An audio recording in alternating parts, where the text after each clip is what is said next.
Hello everyone, मैं बाल मुकुंद तिवारी। आज के इस टॉपिक में हम लोग डिस्कवर करने की कोशिश करेंगे कि क्या रीज़न है कि इजराइल की दुश्मनी हिजबुल्लाह और हमास से है।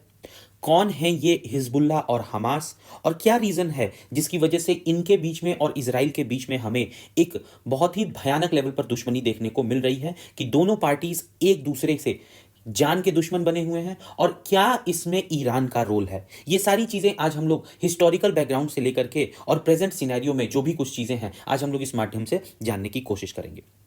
तो इस कहानी की शुरुआत जो होती है उसकी बात होगी इंडस्ट्रियल रिवॉल्यूशन से, यानी कि अगर हम कहें तो औद्योगिक क्रांति। सन 1700 यानी 1750 के आसपास से 1900 के बीच का जो टाइम था, ये बेसिकली इंडस्ट्रियल रिवॉल्यूशन का पीरियड कहा गया था यूरोप के अंदर। अब यहां क्या होता है कि सबसे मेजर डेवलपमेंट हमें जो देखने को मिलती है वो मिलती है 1895 में, जब कार्ल बेंज ने फर्स्ट ट्रक को डिजाइन किया जिसके अंदर की कंबस्शन इंजन लगा हुआ था। ठीक है, बेंज ने, ये वही बेंज हैं जो मर्सिडीज बेंज आज हम लोग जिसे जानते हैं, ये वही बेंज हैं, इन्हीं की बात हो रही है। और इन्होंने सबसे पहले फर्स्ट मोटर बस की भी जो बनाने की जो प्रक्रिया थी उसे पूरा किया था 1895 में, और इस चीज के लिए इन्होंने अपने डिजाइन के लिए पेटेंट भी ग्रांट कराया था। अब हम क्या देख रहे हैं कि 1895 के बाद से चूंकि इंडस्ट्रियल रिवॉल्यूशन हमें यूरोप में देखने को मिल रहा है, तो ग्रेजुअली क्या होता है कि पूरे यूरोप में, यानी कि अगर हम फ्रांस की बात करें, जर्मनी की बात करें, इटली की बात करें, यूनाइटेड किंगडम की बात करें, तो इन सारी जगहों पर एक नेशनलिज्म की फीलिंग हमें देखने को मिलती है, यानी कि राष्ट्रवाद की भावना देखने को मिलती है।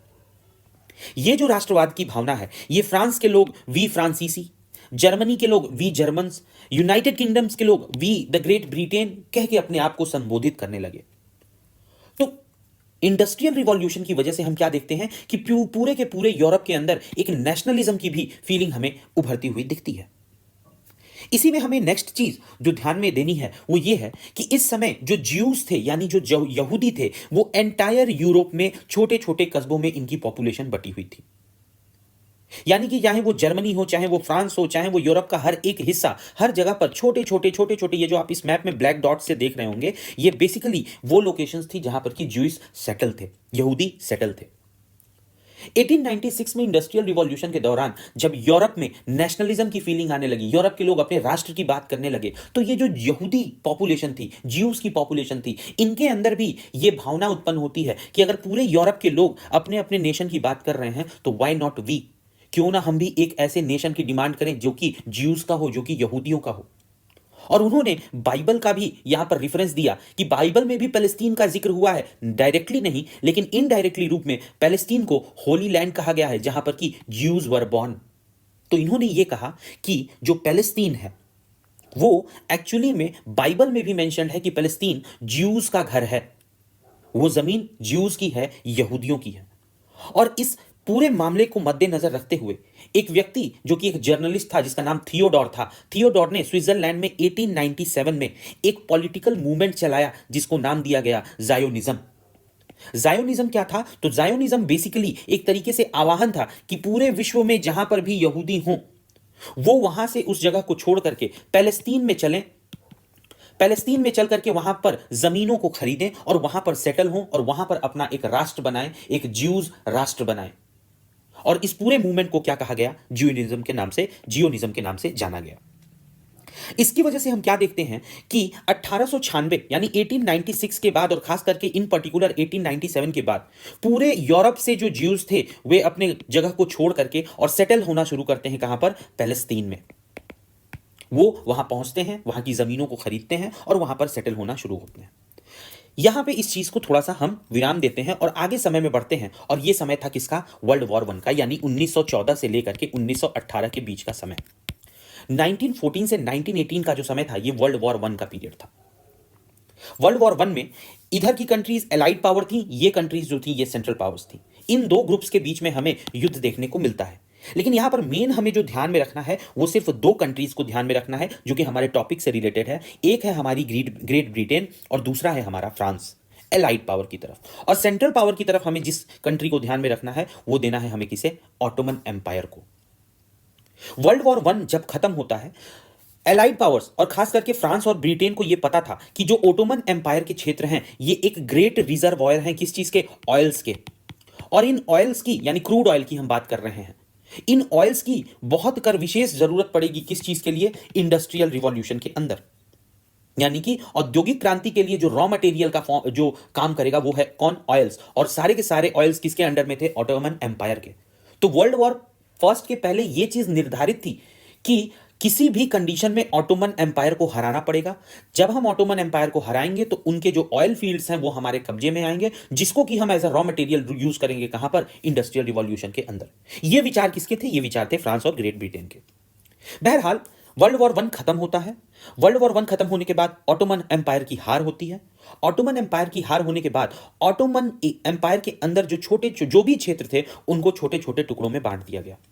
और कमाल की बात यह है कि सीरिया, लिबनन, इजराइल, ये सारी जो आज के आप मैप में देख रहे हैं, पैलेस्तीन, ये सब के सब किसके अंडर में आते थे? आपके ऑटोमन एम्पायर के अंदर में आते थे। तो अब अगर हम देखें तो वर्ल्ड वॉर वन के खत्म होने के बाद ऑटोमन एम्पायर टूट गया और लिबनन और सीरिया जो टूटा छोटे छोटे टुकड़ों में, यानी कि ऑटोमन एम्पायर टूट करके कई सारे छोटे टुकड़ों में बटा, जैसे लिबनन, सीरिया, पैलेस्तीन। यहां पर फ्रांस और ब्रिटेन ने एक मैंडेट सिस्टम लेकर के आया। मैंडेट सिस्टम के अंतर्गत लिबनन और सीरिया, इस पर किसका हक हो गया? फ्रांस का हो गया। और पैलेस्तीन के ऊपर हक हो गया किसका? ब्रिटेन का।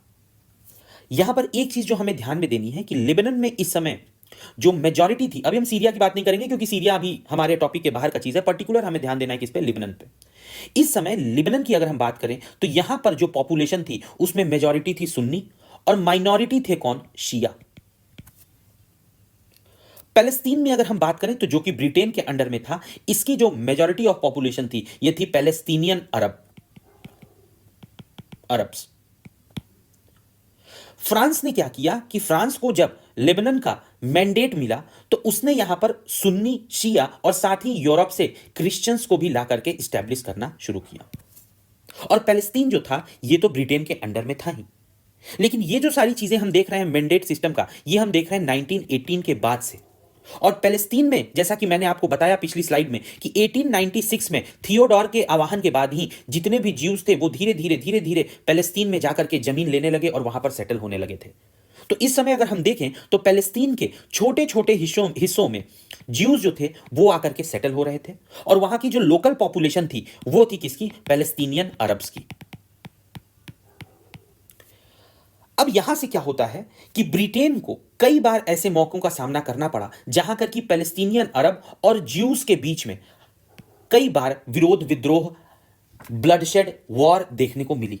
और ब्रिटेन जो है इस चीज को बहुत दिन तक संभाल भी नहीं पाया, यानी कि पैलेस्तीन का जो मैंडेट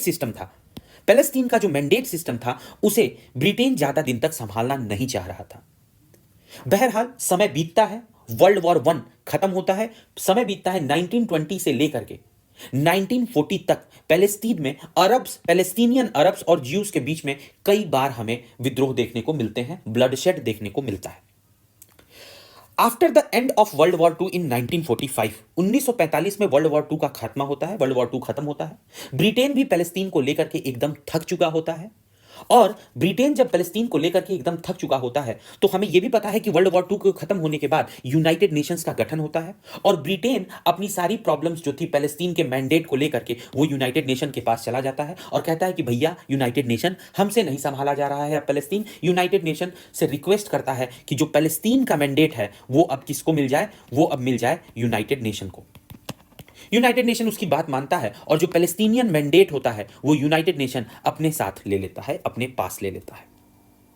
ठीक है, और यहां से फिर हम क्या देखते हैं कि ये जो पैलेस्तीन का मैंडेट था वो जब यूएन अपने पास लेता है तो यूएन 1947 में एक स्पेशल कमीशन बनाता है पैलेस्तीन के ऊपर कि पैलेस्तीन का करना क्या है। क्या पैलेस्तीन में जो ज्यूज हैं उनको वहां से हटा देना है या फिर पैलेस्तीन का पार्टीशन कर देना है? वो क्षेत्र जिसमें ज्यूज रह रहे हैं वो ज्यूज को दे दिया जाए और जो पैलेस्टीनियन अरब जहां पर रह रहे हैं वो पैलेस्टीनियन अरब्स का वो देश हो जाए। तो इस पर जब चर्चा होती है और यूएन का स्पेशल कमीशन ऑन पैलेस्टीन बनता है, वो जब इस विषय पर जांच करता है तो अंतिम में जो डिसीजन लिया जाता है वह यह लिया जाता है कि यूनाइटेड नेशन जनरल असेंबली के अंदर वोटिंग की जाती है और ये जो डिसीजन फाइनल आता है वो ये आता है कि पैलेस्तीन का हमें डिवीजन कर देना है, यानी पैलेस्तीन का बंटवारा कर देना है, जिसके अंदर जिस क्षेत्र में ज्यूज रह रहे हैं यह उनका देश हो जाए और जिस क्षेत्र में आपके पैलेस्टीनियन अरब रह रहे हैं ये उनका एरिया हो जाए। तो 1947 के अगर आप यूएन कमीशन ऑन पैलेस्टीन की बात को अगर ध्यान दें तो यहां पर डिवीजन यानी कि पार्टीशन ऑफ पैलेस्टीन जो था ये यूनाइटेड नेशन जनरल असेंबली से पास हो जाता है और पैलेस्टीन को दो भागों में डिवाइड कर दिया जाता है। इस चीज को ही ध्यान में रखते हुए जब बंटवारा हो गया तो 1948 के अंदर जो इजराइल है वह एक देश के रूप में उस एरिया में बन के उभरता है पैलेस्टीन के, जहां पर की ज्यूज की मेजॉरिटी थी। तो इस तरह हम देखते हैं क्या कि एक अरब लैंड के अंदर फिलिस्तीन के अंदर ज्यूज ने अपना एक सेपरेट कंट्री घुस करके बना लिया और 1948 में हम उस कंट्री को क्या नाम से जाने, इजराइल के नाम से जाने।